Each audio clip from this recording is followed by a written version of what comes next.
Peter!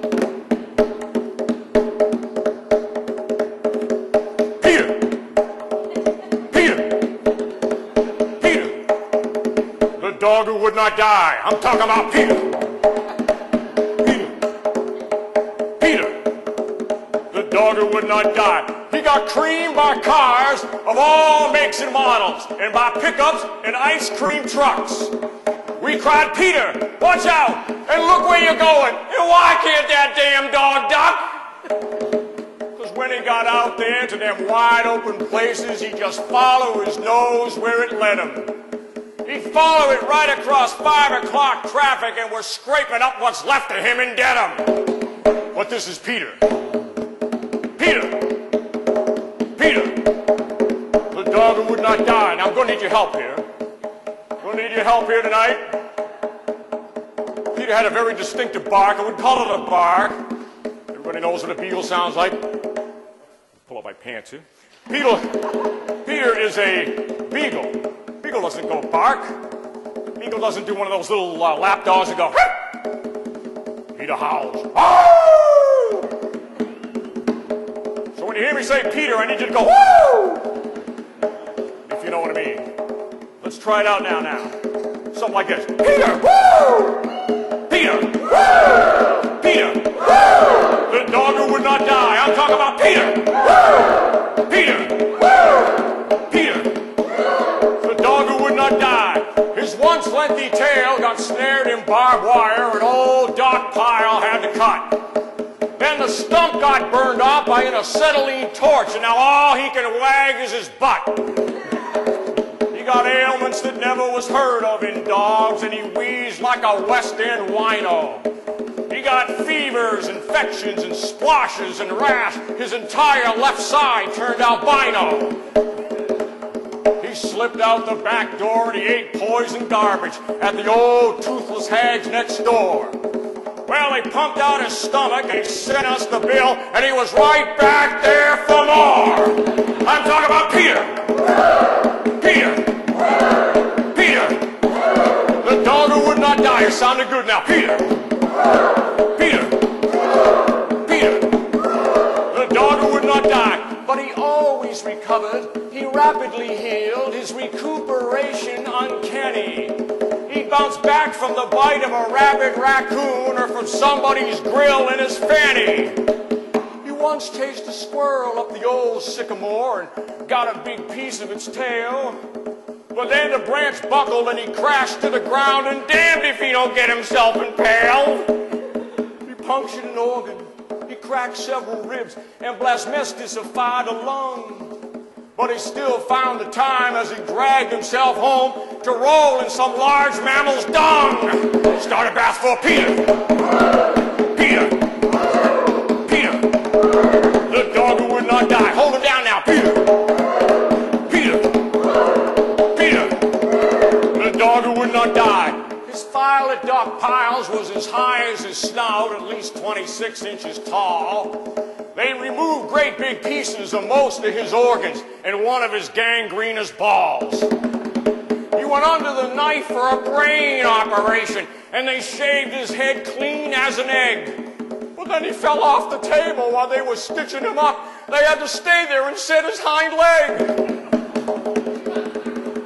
And we carried him home, all bandaged and sewn, like a Frankenstein with fur. And we nursed him and changed him and made him well, till something else clobbered that cur. That cur named Peter. Peter. Peter. The dog who would not die. I'm talking about Peter. Peter. Peter. The dog who would not die. Yet he had perfect manners inside of the house, never quenching his thirst at the potty. Never taking a dump on the living room rug or humping our kid sister Dottie. But his right eye exploded one night after dinner while we were watching Ed Sullivan's show.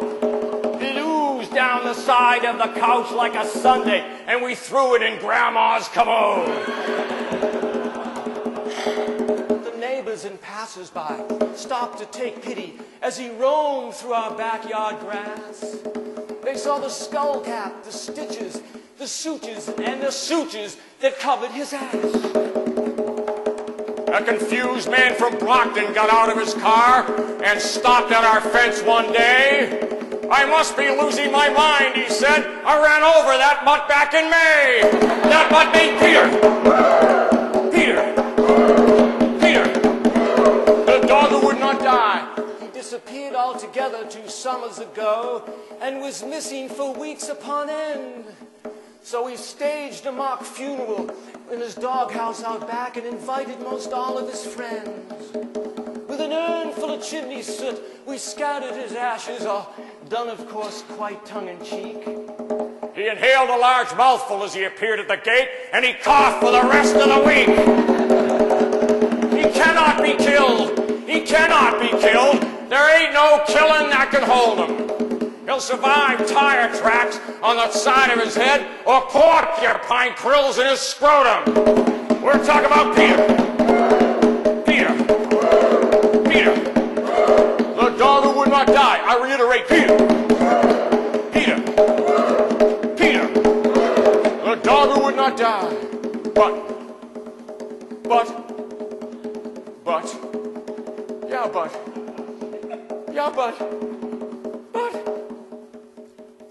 there do come a time when grapes wither on vines and leaves fall from the elm and the oak, and the rivers run dry and all things must die, and even old Peter must croak.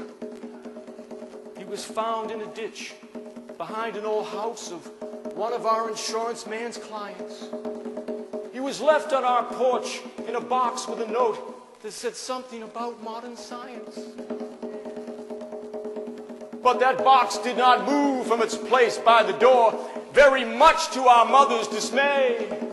She asked Father just when the corpse would be buried. He said, let's give him just one more day.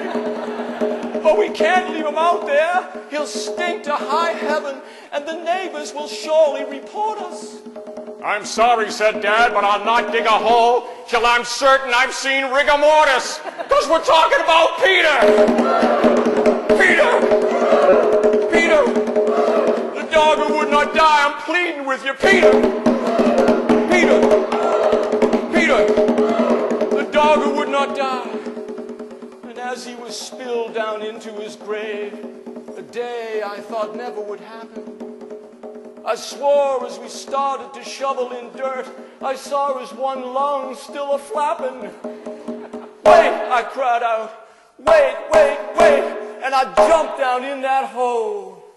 But when I reached for his paw, it was cold, it was cold. It was cold, brothers and sisters, it was cold. It was cold, it was cold. It was cold, it was cold, it was cold. He was cold, he was stiff, he was dead, he was gone, and never will we be the same. We will not look again at his one-eyed face or scream his ridiculous name. Peter! The dog who would not die. I'm talking about Peter. The dog who eventually died. Peter.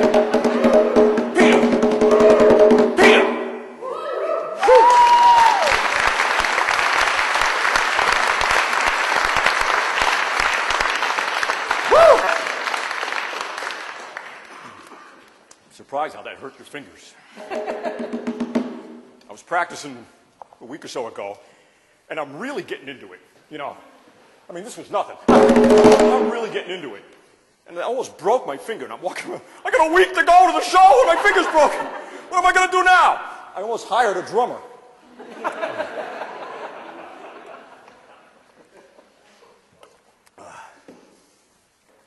Anyway, you did a great job. Give yourself a hand. The first time I sang the Star-Spangled Banner had to do with the tape breaking. 1990s.